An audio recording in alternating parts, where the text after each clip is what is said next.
Hello viewers, আসসালামু আলাইকুম। তো আজকে আমি একটা খুবই গুরুত্বপূর্ণ বিষয় নিয়ে আলোচনা করব। সেটা হচ্ছে যে আমাদের আসলে ট্রেডিং সাইকোলজি এবং শর্ট টার্ম গেইন বা লং টার্ম গেইন আমাদের আসলে কী হওয়া উচিত।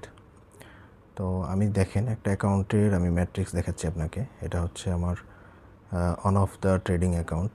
এটা এই যে দেখেন আপনার এটা হচ্ছে ভেরিফাইড আর কি। তো এটা আমি ট্রেড করতেছি গত 4-5 মাস ধরে এই অ্যাকাউন্টে ট্রেড করছি। আমার আরও অন্যান্য অ্যাকাউন্ট আছে, এটা ওয়ান অফ দ্য অ্যাকাউন্ট। তো আমি আপনাকে এটার মাধ্যমে একটা খুবই ইম্পর্ট্যান্ট একটা মেসেজ দিব যে আসলে আমাদের ট্রেডিং সাইকোলজি কতটা স্ট্রং থাকতে হয়, তাহলে আমরা লং টার্ম প্রফিট করতে পারবো। না হলে আপনার ছোট একটা ভুল আপনার পুরো ট্রেডিং অ্যাকাউন্ট জিরো করে ফেলতে পারে। আপনার 3-4 মাসের প্রফিট আপনার কিভাবে 1 সপ্তাহ বা 10 দিনের মধ্যে আপনার একদম পুরো প্রফিটটা চলে যেতে পারে। তো আপনি দেখেন এই গত 4 মাসে আপনার আমি যদি মান্থলি এখানে দেখাই 40, আমি কিন্তু অলমোস্ট 100% গ্রো করছিলাম। তো গ্রো করার পরে আমি আবার 43-তে নেমে আসছি। মানে গত 4 মাসে যে 100% গ্রো করছি ওখান থেকে আবার 43%-এ চলে আসছে। তো আমি যদি মান্থলি আপনাকে দেখাই, দেখেন আমি মান্থলি জুন থেকে শুরু করছি। জুনে 21%, জুলাইয়ে 12%, আগস্টে 17%, সেপ্টেম্বরে 16%। দেখেন কনসিস্টেন্টলি আমি কিন্তু গ্রো করছি অ্যাকাউন্ট, বাট আমি 1 মাসে 23% ডাউনে চলে আসছি। কেন? কারণ আমি শুধুমাত্র একটা জিনিস চেঞ্জ করার কারণে আমার এই লসটা হয়েছে। তো এটাও আসলে ফ্যাক্ট না যে আমি একটা ভুল করছি, তারপরে আমি সেই ভুলটা আমি মানে কারেকশন করি নাই।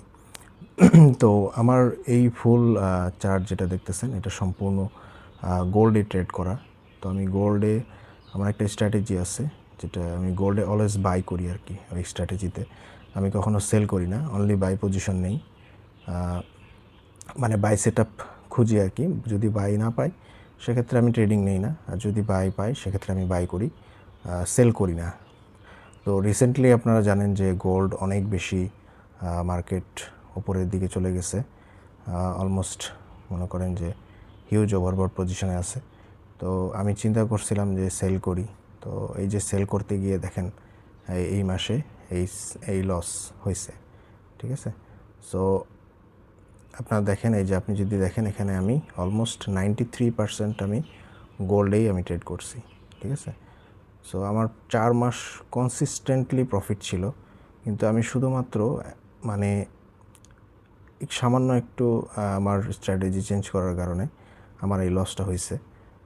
তো এটা হচ্ছে এখান থেকে আমার লেসনটা কি, মানে আমাদের শিক্ষাটা কি।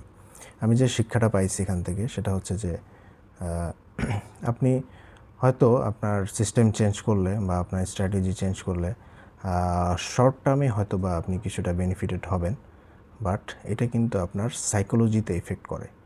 আপনার সাইকোলজিটা চেঞ্জ হয়ে যায় আপনি যখন ধরেন একটা স্ট্র্যাটেজিতে আপনি ট্রেড নেন অলওয়েজ। তো আপনি স্ট্র্যাটেজির বাইরে দেখা যাচ্ছে যে যখন যাবেন তখন হয়তো কিছু কোনো সময় আপনার প্রফিট হবে, বাট আপনার এই প্রফিটটাও কিন্তু আপনার জন্য ভালো না। কেন? কারণ আপনি সিস্টেমের বাইরে গিয়ে আপনি প্রফিটটা পাইছেন, তখন আপনার সাইকোলজিটা কী হবে? তখন আপনার সাইকোলজি আসবে যে সিস্টেম ব্রেক করলে প্রফিট হয়, সিস্টেম ব্রেক করলেও প্রফিট করা যায়। কিন্তু আপনি এটাতে আপনার লং টার্মে আপনার সাইকোলজিতে অনেক বড় ইফেক্ট করে।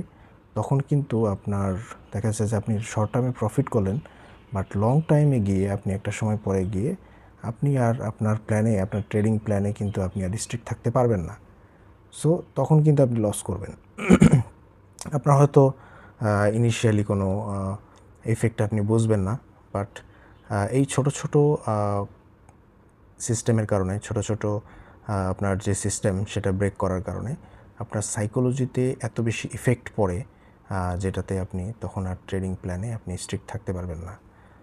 সো আমাদের আসলে মানে শর্ট টার্ম প্রফিটটা অ্যাভয়েড করতে হবে, আমাদের লং টার্ম চিন্তা করতে হবে অলওয়েজ, ঠিক আছে। সো লং টার্ম চিন্তা করলে আপনি কিন্তু লং টার্মে আপনার প্রফিট হয়তো বা কিছুটা কম হবে, বাট আপনি মানে সাস্টেনেবল একটা প্রফিটেবল বা একটা হচ্ছে যেটাকে বলে যে কনসিস্টেন্সি, এই কনসিস্টেন্সিটা আপনি ধরে রাখতে পারবেন। সো এই ভিডিওতে লেসনটা ছিল এটাই। তো আপনারা যদি স্ট্র্যাটেজি রিলেটেড কোনো ভিডিও চান সেক্ষেত্রে কমেন্ট করবেন।